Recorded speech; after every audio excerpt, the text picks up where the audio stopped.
You know, sometimes a book finds you in the past and suddenly makes it feel present. It reminds you that courage is often carried out by ordinary people.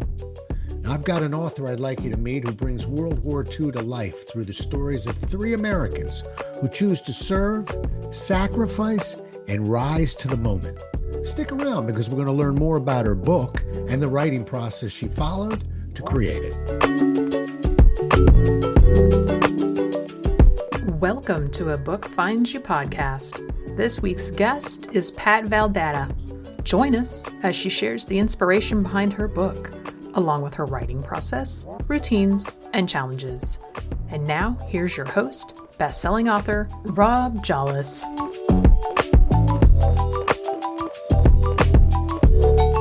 Today's guest, prize-winning author Pat Valdata, has written 4 novels, 2 books of poetry, and a poetry chapbook. Originally from New Jersey, Pat has been a Marylander since 1990 and now lives in a waterfront community in Crisfield, Maryland. Her newest novel, Everyday Courage, is just out from Wind Canyon Books. Happy to have you back with us, and welcome to the show, Pat. Hi, Rob. Thank you. It's nice to be here again. Good to have you. And you have officially set history on this show because you're the first guest we've had back. We've been out since 2024 when we first had you. So what that really tells us is you've been busy. And I sure have. You got a second book out there. So congratulations. Yeah. Really, that's I don't know if I mentioned this to you because you've got multiple books, but I was told once, write a book and you're an author. Write a second book and you're a writer. So you've more than achieved the writing club. And you know what? Before we get going, I want to stop and I want you to tell people what a chapbook is. Basically, for those like me who didn't just look it up. So I've got the answer, but I had to look it up. So tell people what a chapbook is. A chapbook is basically just a very small book. It's usually too small to have an actual spine on the edge. For poetry, that's typically around 20 poems or so. It varies by publisher, but it's always just a very small, thin book, usually thematically united. My chapbook kind of wasn't, but it's just a short example of a book.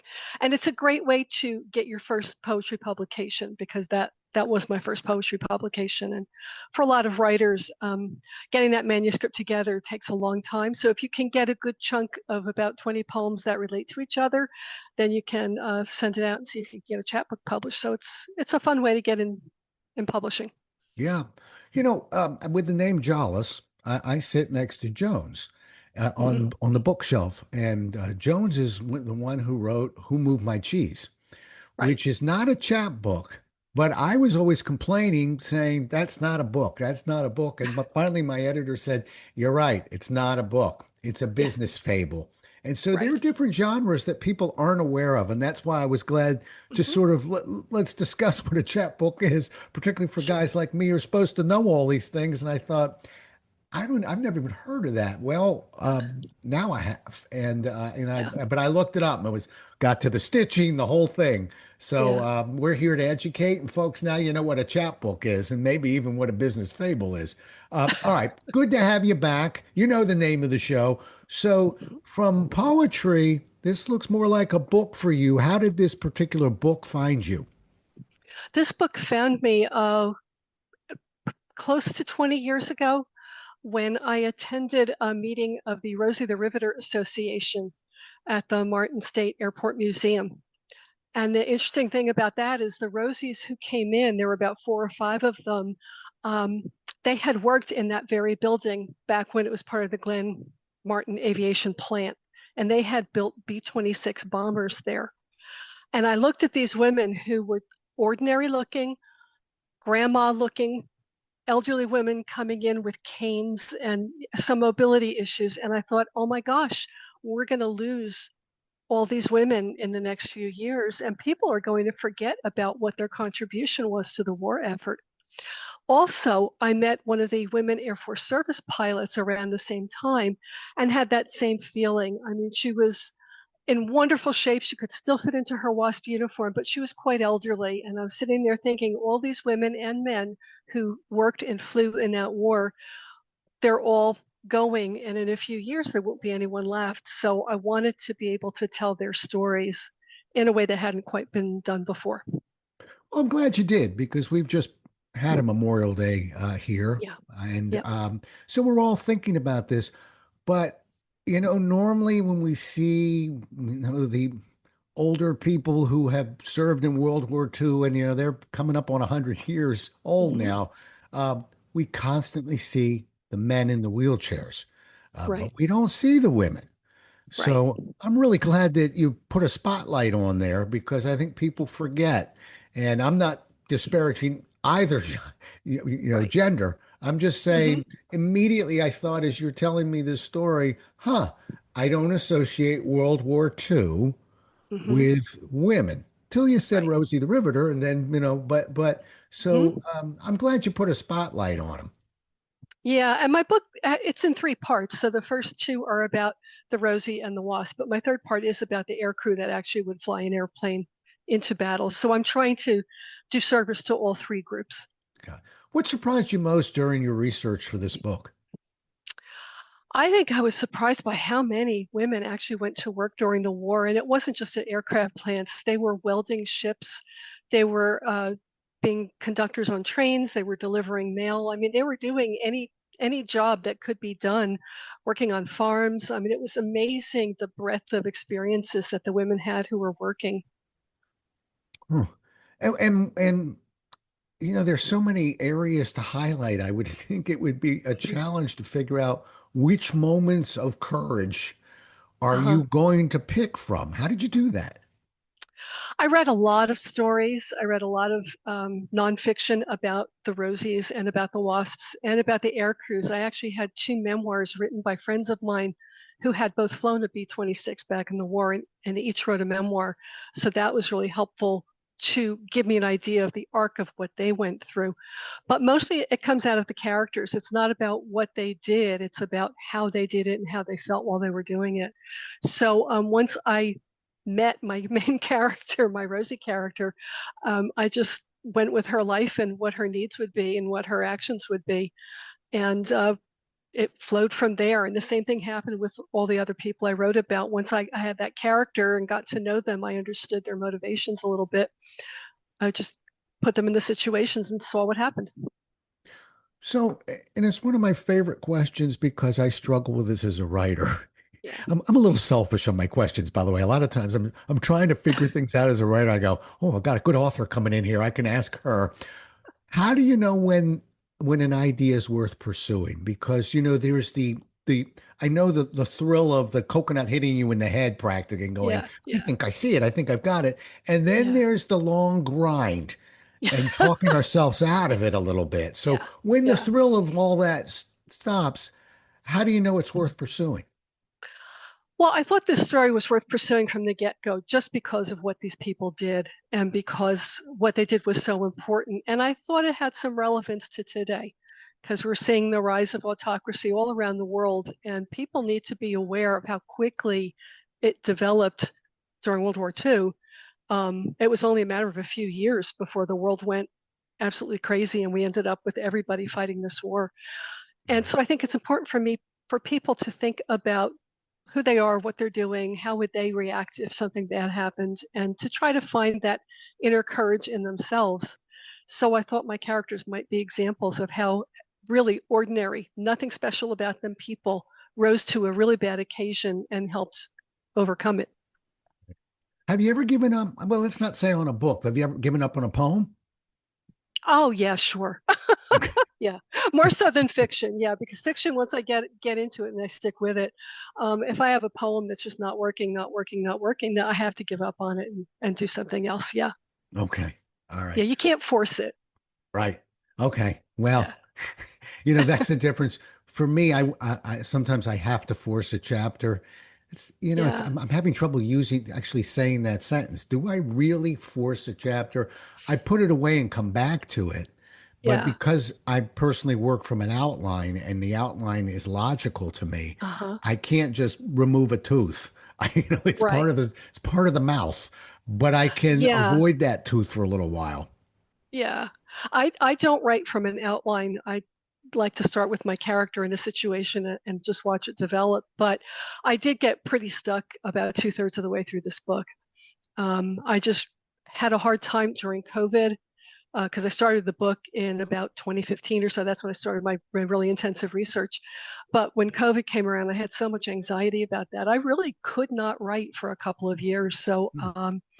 when I tried to get back to it, I had really lost that intense relationship you have with your characters. It had kind of gone away, and I had to find a way to bring that back. And I did what's my usual fallback. I got a writing residency and had about a 10-day period where I could just do nothing but that. And it really helped me to get right back into it. And once I started working again, it's kind of like pedaling a bike. When you start out, those first couple pedals are hard, but once you get it rolling, it's easier to keep it rolling. It was like that. Once I got it rolling again, then I was able to almost finish the book during that residency, which really helped me a lot. Wow. We haven't had people talk about residencies on this show, and I'm glad you brought that up.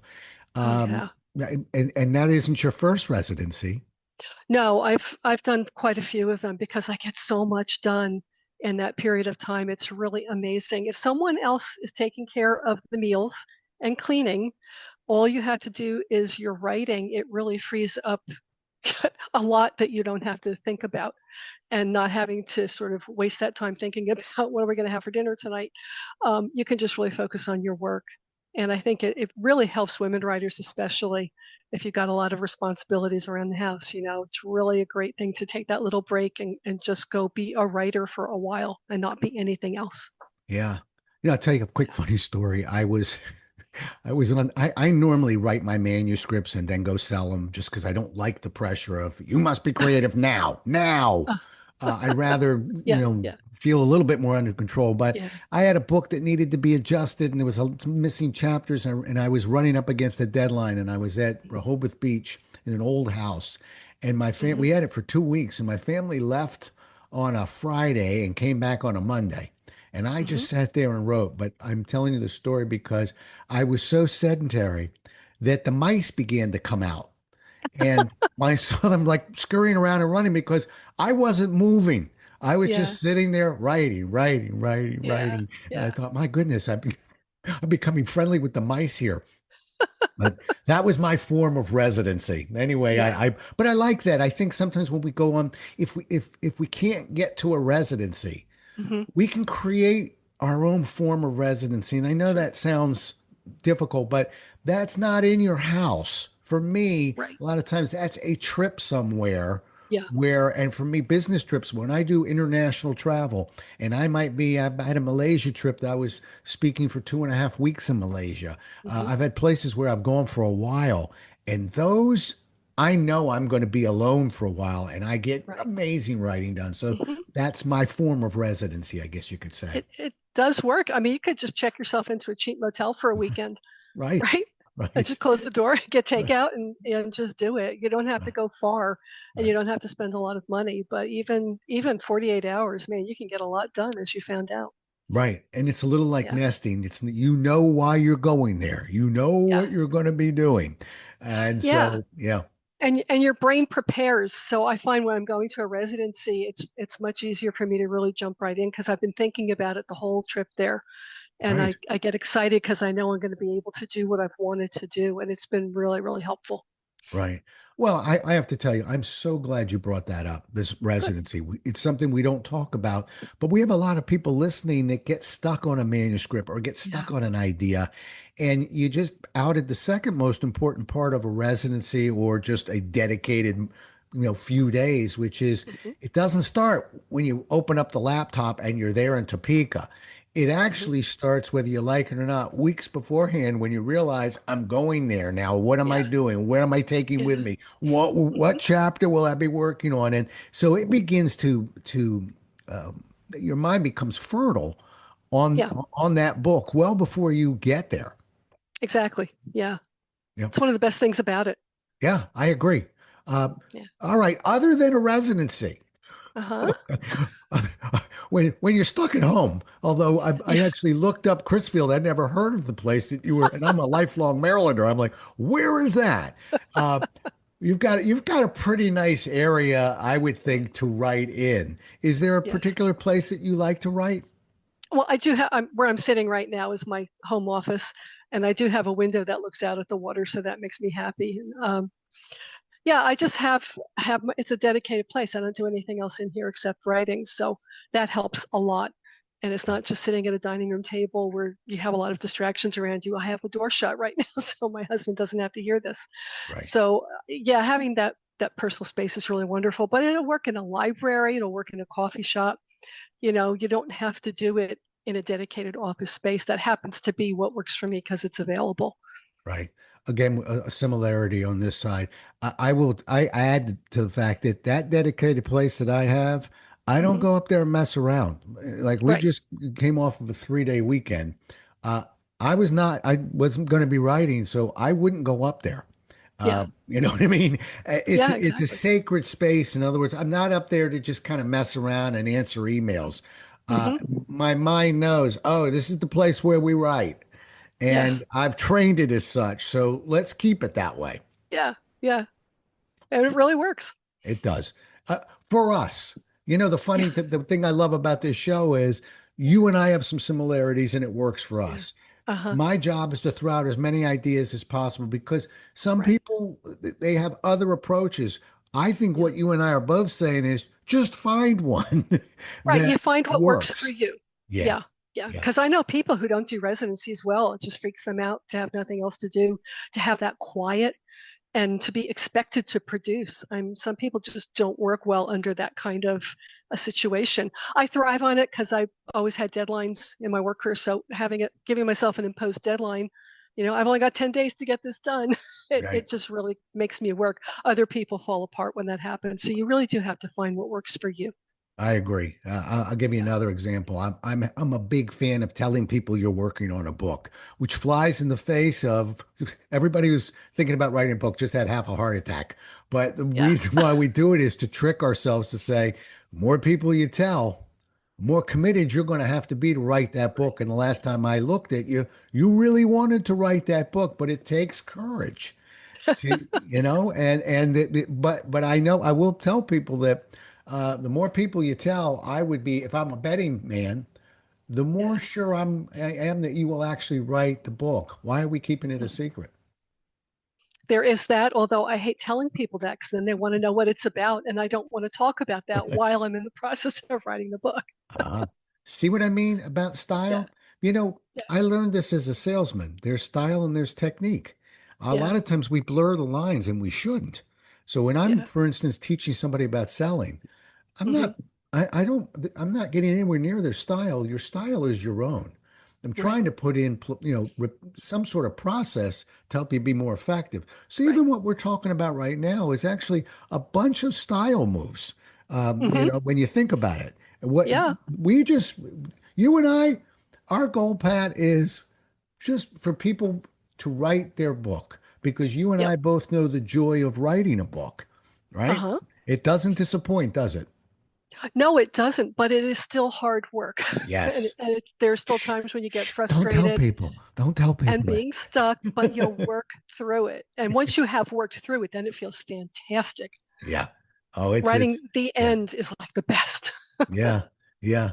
Oh, it's amazing. Yeah. I really believe whatever people conjure up in their mind and think, I'm probably going to feel this good, is actually underselling it. It's even better than that.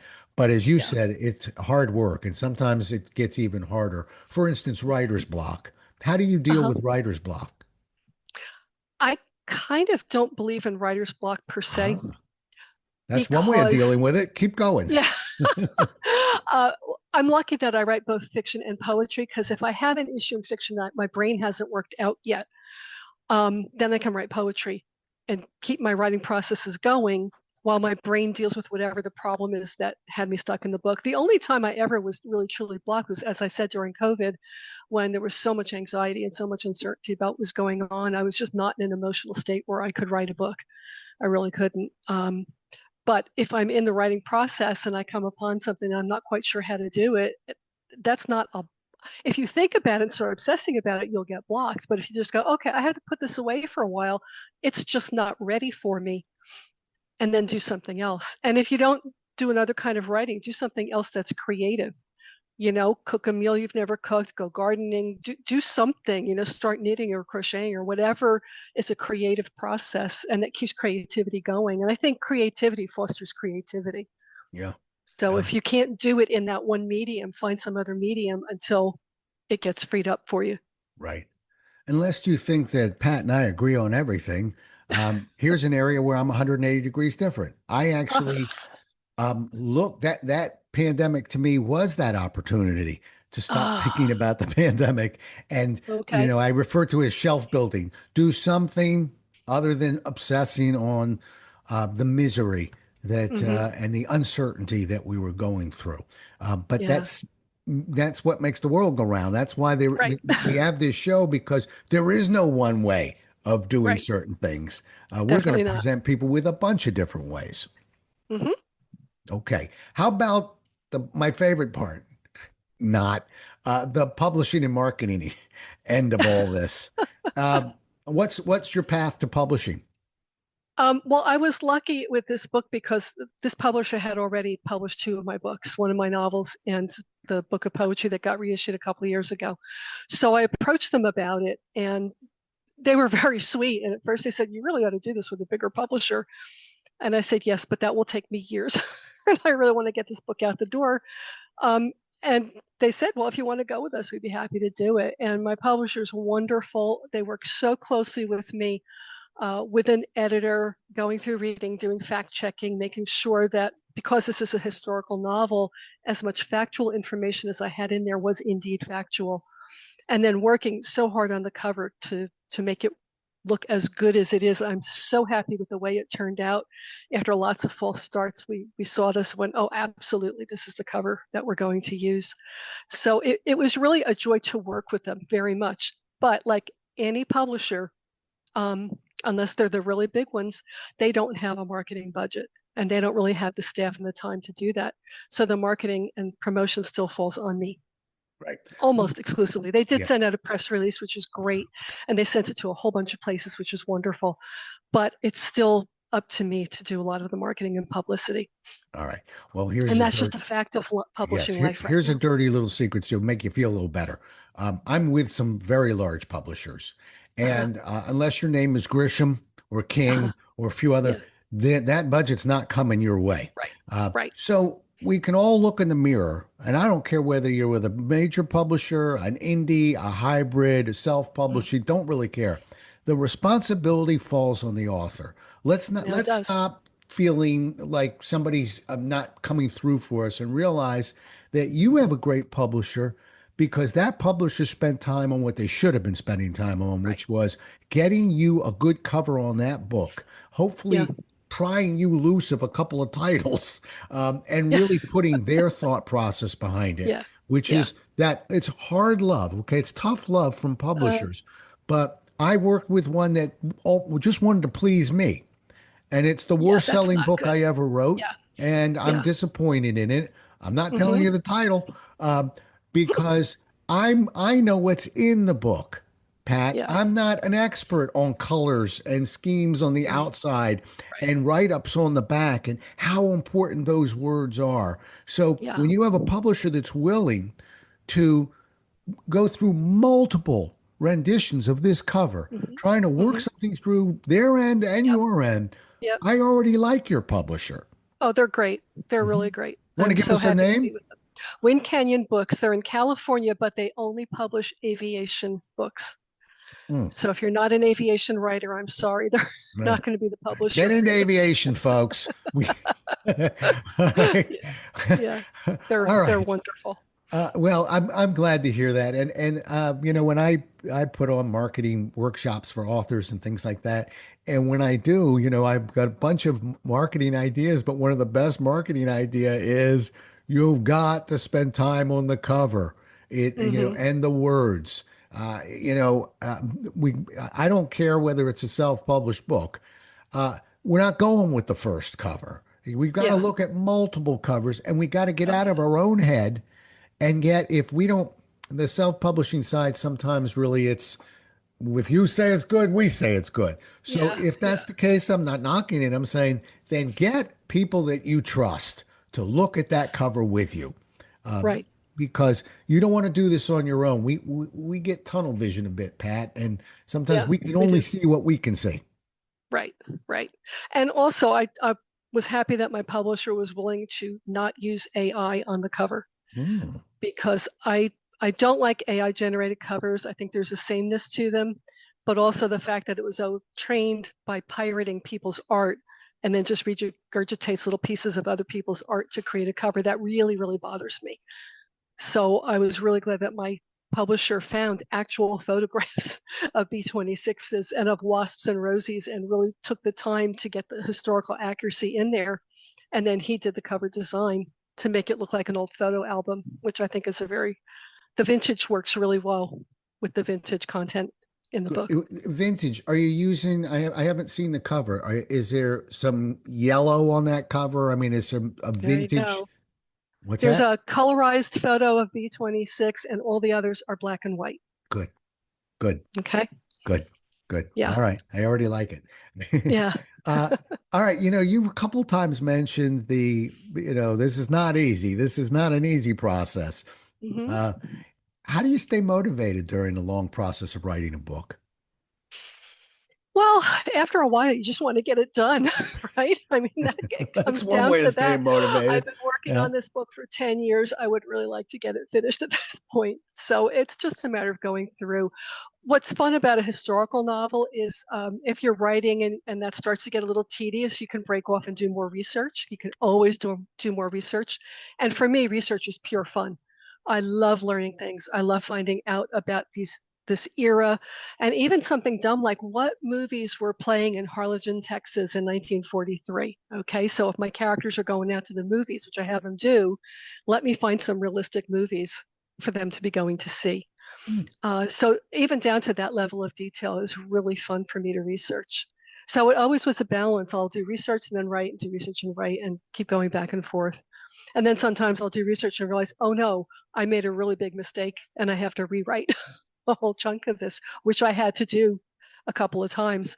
And so it's just part of the process. Good. For me, I am kind of old fashioned this way because my first book I wrote in '93. hmm I had just I think a realtor sent me a calendar, one of their Merry Christmas, here's our calendar. But I hmm used it to put my page count for each week on there. And Okay. you had mentioned earlier that I'm going to paraphrase, but basically you were making the point that there's momentum that gets gained. hmm And it does hmm get a little bit easier as we get, a little bit further into that manuscript. Right. I looked forward to Sunday nights when I could put that page count for that particular week down. And I had a Okay. certain number of pages I was looking to write each week. And hmm I get a little bit anxious, so I'd always put a couple extra pages in there just in case I had a bad week. But I was just building a buffer. But Yeah. those little move kind of rituals Uh-huh. really help. Now remember, everybody has their own way. That's my Yeah. way. But I hmm still, when I'm working on a manuscript, I like having that calendar within eyesight and Yeah. knowing that Sunday's coming up and I won't have many pages right now, so I got to get going. But something that keeps us motivated. Yeah. That would stress me out. Okay. What I like to do though is print out my day's work Hmm. and have a print manuscript sitting there in a binder, and I can see that thing getting fatter and fatter and fatter as time goes on. So for me, that's the satisfaction that I get. If I can produce even just a few pages, at least I got something in that binder. So I With didn't do yeah. any word counts, page counts. I didn't do that way. I would just go through, here's my next scene. And maybe I could do the scene after that and the scene after that. And sometimes it was just the one scene. But at the end of the writing day, I would print out what I did that day and put Right. it in the binder. And I'd have that visual reference. Like you said, for you, it was your calendar. For me, it was that binder getting thicker and thicker. And that really made me feel good. Right. And see, rituals. We should do just a Yeah. show on rituals Yeah. because I'm pretty much the opposite of that. I will never print it out until it's done. And then Oh, that's okay. the ritual of Uh huh. printing it out and Yeah. holding it. Yeah. But what you're hearing, everybody, is back and forth of find a ritual. I remember the Yeah. the movie Misery. Right. The author in that movie, uh, his ritual is to keep a cigar on that computer and light it up when that manuscript was printed in his hands and done. But Yeah. I remember watching that movie. That movie's probably 30 years old Hmm. or so, and really connecting with the ritual. Right. But there were some other tough things going on in that movie, by the way. Me, I'm Yeah, that's for sure. obsessing on the cigar and the ritual. Right. But what we're getting at is that whether we know it or not, some of them are unconscious. I think writers develop rituals, Hmm. and they work for us. Right. Anyway, all right. Well, last question for you. We've got Right. always have people sitting on that fence. I always like to finish the show with one little push for those who are sitting and scratching their head, going, "What's my ritual?" What would be a piece of advice you would give an aspiring writer who's thinking about writing a book and been on that? Maybe they got a chapter they have edited and re-edited a few hundred times, Yeah. and they're just Yeah. kind of stuck in the mud there. What would you Uh-huh. tell them? I don't do any major editing while I'm in the writing phase. So I would say don't keep editing what you've already written. Move forward to the next thing. Just be in draft mode and stay in draft mode until you got that manuscript finished. And then you can go back and do major edits. Now I'll go through and I'll do minor edits, just read through what I wrote the day before, go, yeah, I don't like the way that sounds. I'll make minor fixes. That just gets me in the flow of writing.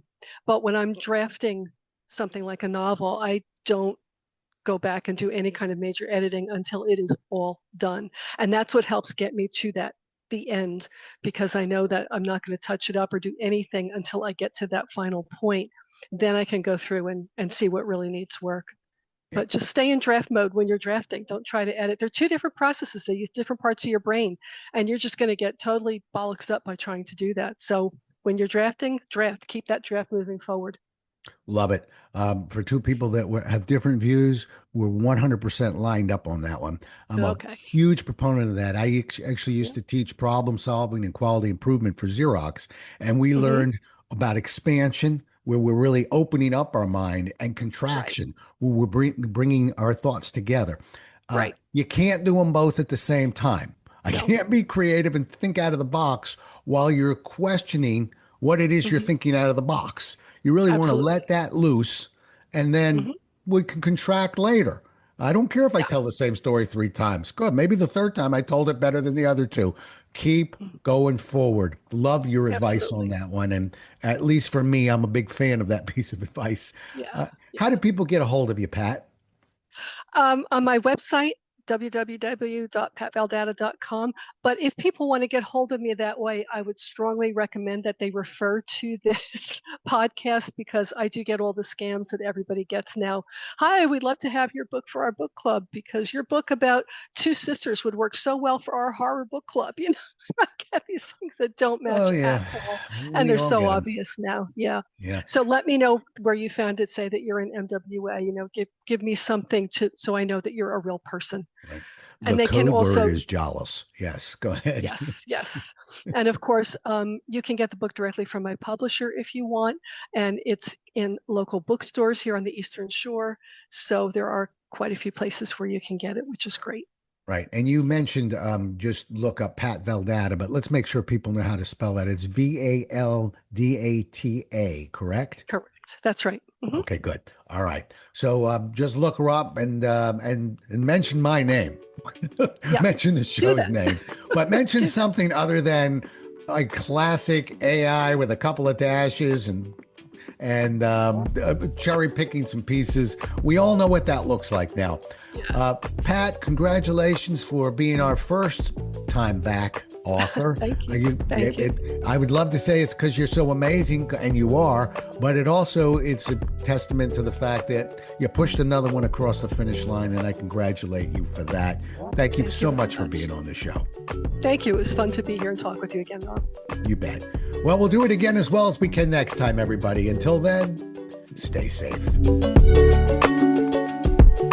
Thank you so much for listening. If you enjoyed today's guest author, we'd love you to rate, review, and share this episode with others. If you'd like more information on today's guest or the Maryland Writers Association, please visit our website at marylandwriters.org. You can also hear a brief history of the Maryland Writers Association by listening to Episode 0.